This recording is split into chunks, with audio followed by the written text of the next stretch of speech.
In the name of Allah, the most gracious, the most merciful, peace be upon you. Today is Monday morning, June 9th in Pakistan. Among the most important news stories today, the very first one I present to you is from Sialkot. There is a saying attributed to Hazrat Ali, may Allah be pleased with him. Power does not change a person, nor does it transform them.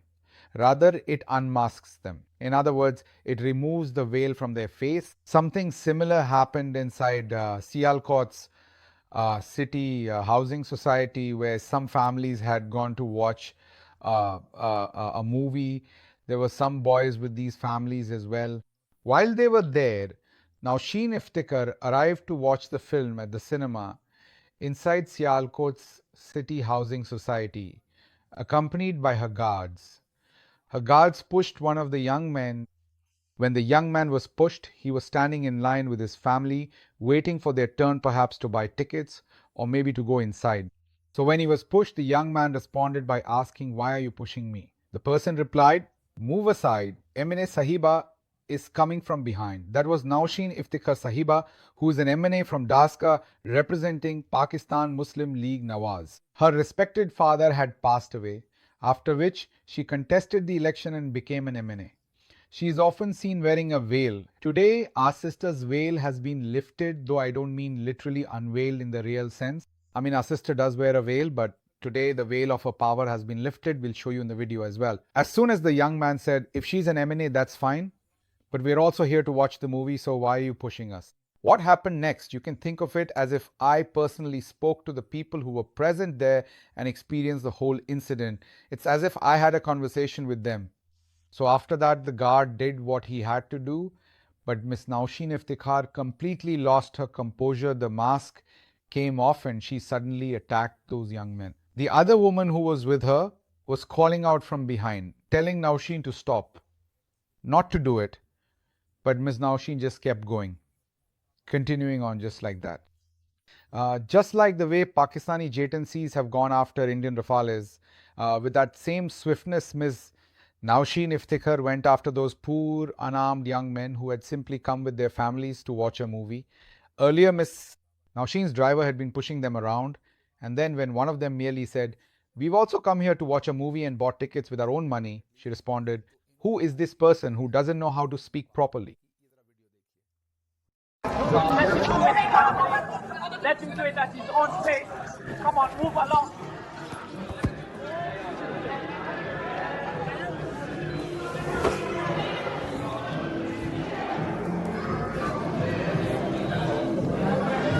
So you see, this is how you use your power. You often say, right, that people from the middle class now. Miss Nausheen Iftikhar is probably from the middle class or upper middle class. It's not like she's from the family of Pir Bagara Sahib or that she's a feudal. Maybe her father's name was Iftikhar Shah and she is Miss Nausheen Iftikhar. And she has become one for the second time, and just think about how this power has gone to her head. This is exactly how power gets to people's heads. And as for watching the movie, of course, our sister has every right, just like everyone else, to go and watch a film. She can go 100 times if she wants. But if you could just teach your guards a little manners, and guards only behave when they know that you have a little humility, that you respect people, whatever you teach your guards, that's exactly how they'll treat others. Anyway, this was the situation I wanted to present to you. It's not really something new, as you know. Recently in Sambriel, Sialkot, there was an election, and their candidate, she actually ran her election campaign by putting up pictures of Field Marshal Sahib.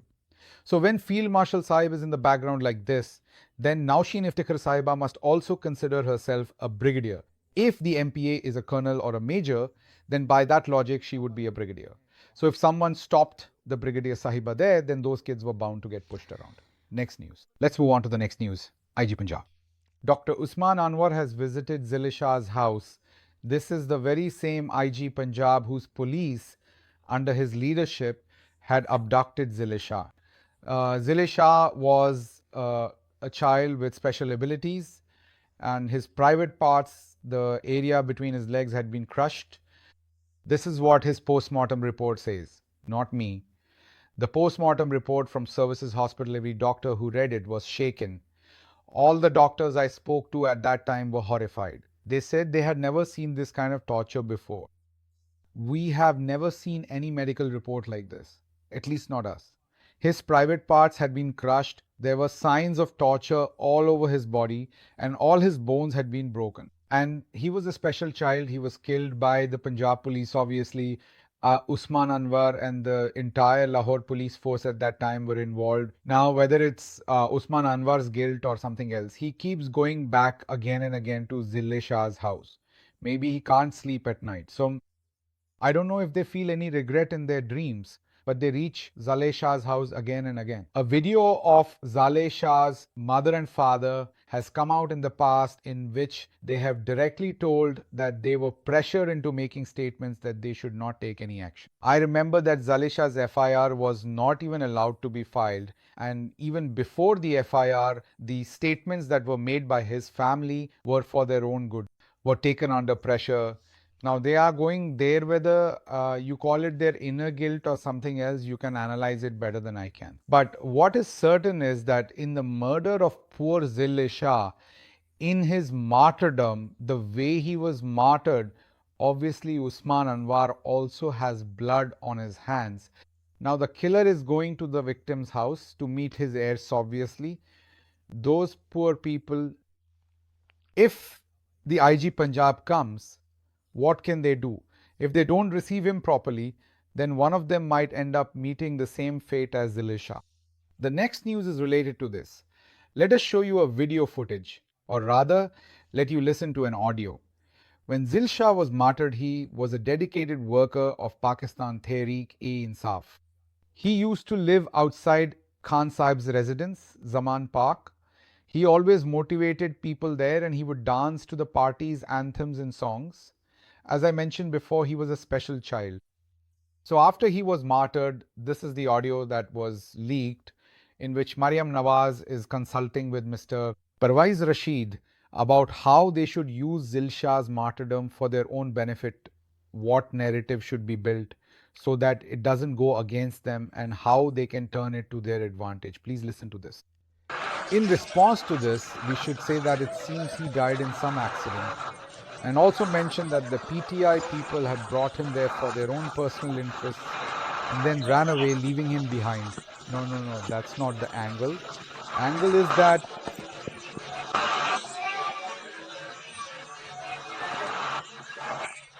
you just heard this Madam Chief Minister is asking Mr. Parvaiz Rashid about this narrative, about what the narrative should be now. In my opinion, it should be this. He is saying it should be that.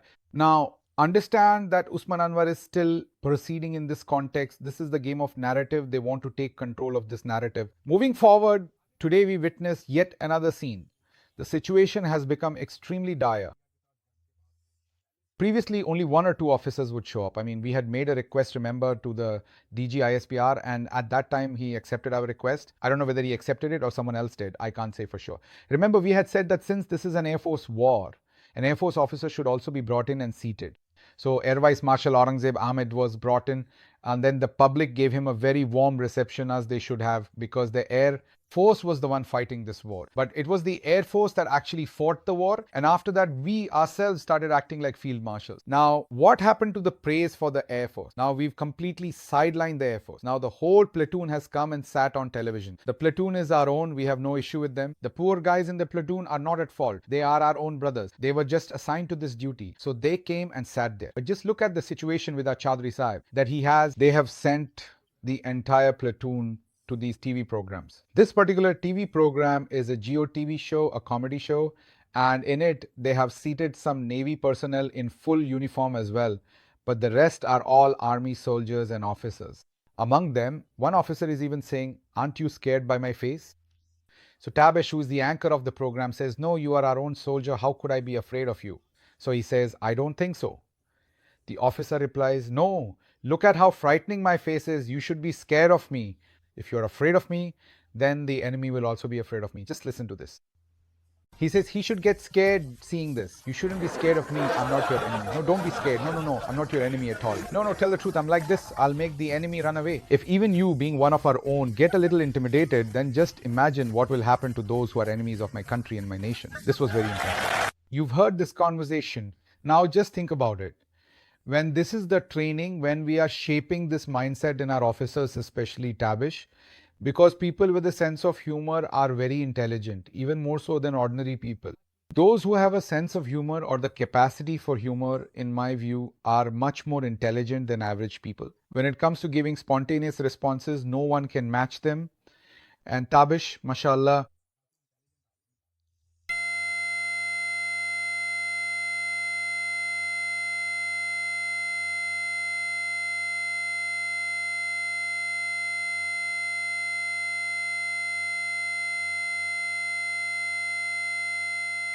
if you are, then the enemy will be too. As long as your training is such that everyone should be afraid of you, just think for yourself where things are headed. If only your training was such that your own citizens would see you as a symbol of peace and security, and only the enemy would fear you. But instead, he's saying, look how frightening I look. You should be afraid of me too. Now, the poor Air Force, which actually fought the war, we didn't even let them sit in the back seats. Maybe we just want so much credit that we all rushed in ourselves. Well, it's your choice.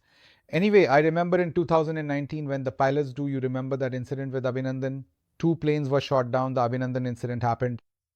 So at that time, a very prominent figure told the then Federal Information Minister, that's enough, stop praising the Air Force people. How much more do you want to lift them up? That's enough. It was our government, so I'm telling you this, that's enough. How much more do you want to lift them up? And on top of that, the jealousy is very deep rooted. Well, this is professional jealousy, and there's nothing particularly wrong with that. Even if it exists, it's not such a bad thing. On the surface, it may seem like a bad thing, but professional jealousy is understandable, it exists, it's a reality of life, and it can't be eliminated. But just consider this. On one hand, we're not allowing Imran Khan to offer Eid prayers, and we've imposed a restriction on his Eid in Pakistan. And it's not just Imran Khan alone who's been prohibited from offering Eid prayers. Other people have also faced this restriction. Now you might be wondering, who else in Pakistan has faced such a ban? Well, it hasn't happened in Pakistan, but in India, in occupied Kashmir, Mirwais Umar Farooq was not allowed to offer Eid prayers by the Indian army. They imposed a restriction on him because they feared that the situation there might deteriorate. So just as Mirwais Umar Farooq was banned from offering Eid prayers in Indian administered Kashmir, the same kind of restriction has been imposed. And on the other hand, in Rawalpindi, Imran Khan has been banned from offering Eid prayers. So these are the two incidents that have come to light. India has also stopped Sikh pilgrims from coming to Pakistan for the important day and rituals of Guru Arjan Dev Ji. Clearly, India always takes out its frustrations on the Sikhs, the poor people, even though they have nothing to do with these issues, nor do they want to fight any wars. They just want to visit their religious sites, but you are stopping them from even that. This goes against all the principles, laws, and regulations of the world. But who's there to question it here? Modi is so frenzied at this time that he is ready to lash out at anyone, to go against anyone. He is completely prepared for it right now. Now, let me present another piece of news to you. Although unusual things are happening on Pakistani television these days, something truly unique has happened in the history of Pakistan television. The unusual thing that happened was that on Dunia TV's screen, something strange happened. Mr. Kamran Shahid hosted a program, and I was utterly astonished that Mujibur Rahman Shami was also invited. He's an elder, and I have great respect for him, but even he was not shown respect there. In his presence, such obscene language was used about Bushra Bibi, about Imran Khan, and about women who had no one there to defend them. And the conversation went entirely according to their own wishes, and all the threads of the discussion were controlled by Mr. Suhail Warich and others present there. Jawad Ahmed was also sitting there. He's the one who was recently caught in an electricity theft case, something about a tampered meter at his wife's beauty parlor, and there was some dispute going on at the time. Anyway, he was also present, and both of them, Suhail Warich and Jawad, Mr. Mohammed was repeatedly making below the belt remarks about Bushra Bibi. He kept making below the belt comments about Bushra Bibi. So over there, Fiza Ali, who is a morning show host, an actress, and I think she has also been a model, handled it very intelligently. What she did with Sohail Warich was beyond my understanding, how she played such a masterstroke with Sohail Warich.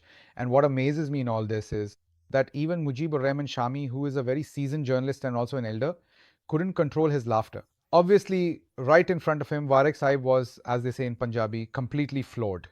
Fiza Ali put him in such a spot that I think he himself didn't know whether to laugh, hold his breath, or burp. What could he do, poor guy? Where was he supposed to release all that pressure? He just swallowed it all down. And honestly, these days he's already swallowed everything and let it go. So the way he was talking, mashallah.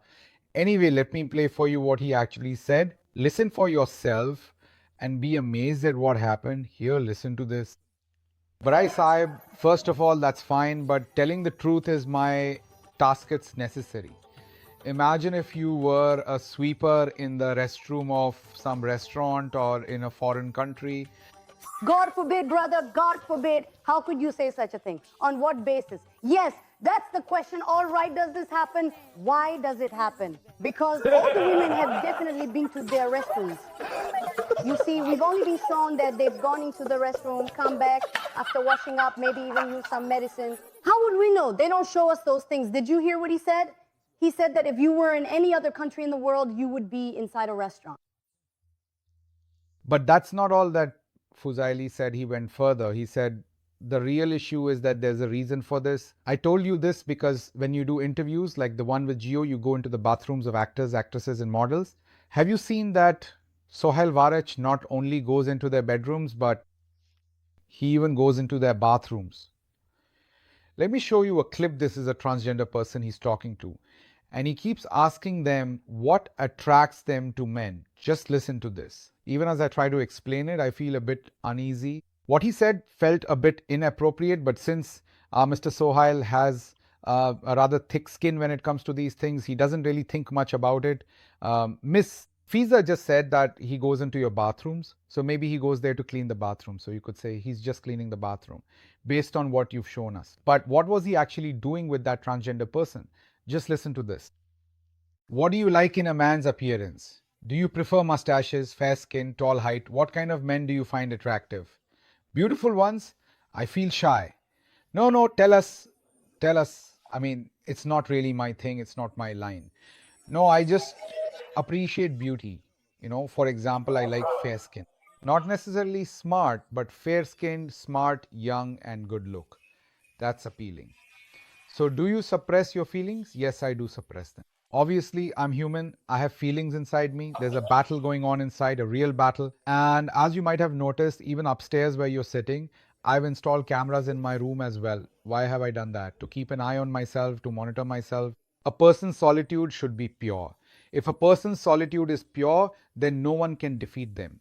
But emotions do trouble you, don't they? Obviously, these things, these emotions do bother you. There's a battle with them. I fight with them. I argue with them because there's nothing to be gained from them. If there was something to be gained, then a person would move forward. But when there's nothing to be gained, then you move on. A person should know when to step back. Did you hear that? So this is just one episode. Before this, there are actresses lying in bed and he's sitting by the bed interviewing them, even going into the bathroom. Anyway, that's his style, thinks this is the right way to do it. Well, there, Fiza Ali Sahiba. She also talked about Jawad Ahmed. I really like the way she speaks. She's very spontaneous and natural. She said something about Jawad Ahmed too. She said, if you weren't a singer, you would have been a laundryman. A little earlier, she had indirectly suggested not to wear dirty clothes, to wear clean clothes, not to wear smelly clothes, and to take a bath. Basically, she said it indirectly. There was something else being discussed in that segment because I think she was angry, judging by the way these two individuals were behaving. Both Jawad Sahib and Suhail Varech were also attacking the women. And then the topic of the veil came up. Why does Bushra Bibi wear a veil? So she said, let her wear it if she has permission. But Suhail Varech didn't stop there. He said, why don't you act while wearing a veil? She said, it's my choice, I don't wear it. But he insisted, no, you should wear it and act, then we'll know. If you can do it, then you can also justify Bushra Bibi's veil. Just think about it for a moment. What is Suhail Varech Sahib's justification? That you can't justify Bushra Bibi's veil until you yourself act while wearing a veil. It's just like if someone smokes a cigarette, then he shouldn't tell anyone not to smoke or advise any child, son, even though I smoke, you shouldn't, it's a very bad thing. Suhail Varech Sahib, you shouldn't do this. Anyway, she replied, I will do it. I've acted in many dramas. At this point, Kamran Shai Sahib says, tell us what's really going on inside. Tell her. You want to see her exposed. Well, he didn't actually use the word exposed, but he said you want to see her without a hijab, not with a hijab. So Kamran Shahid Saib is a bit intelligent when it comes to words, and he chose a more refined term. But what he meant was exactly what I said earlier. However, there was a complete atmosphere of misogyny, a whole environment of disrespect. In that situation, Fizali conducted herself extremely well. And I would say that what you call defeating someone completely, exposing them, that's exactly what we saw happen there. Now let's move on to the next news. Sheikh Rashid Saib has given an interview. It's a very heart-wrenching interview. Obviously, what has been done to him, the way his political career was ended, the actions taken against him, the way statements were forcibly extracted from him, and then how he was made to leave politics altogether. It's a kind of... He broke down in tears while remembering his mother. At this age, of course, a mother's love is something he would naturally remember. But what has truly broken his heart is what our generals have done to him. At this stage in life, it's clear that he feels sorrow and pain over it. And Sheikh Rashid started crying like a child because obviously I think he himself is unable to comprehend what has happened to him at the hands of our General Sahab and others, Asim Munir Sahab, and the rest they've done to him. Because, as you know, he himself always says that he has done politics in collaboration with Gate Number 4, that he has always done politics alongside GHQ. So he never expected that something like this would be done to him. But even his own friends did this to him, so now he was sobbing uncontrollably.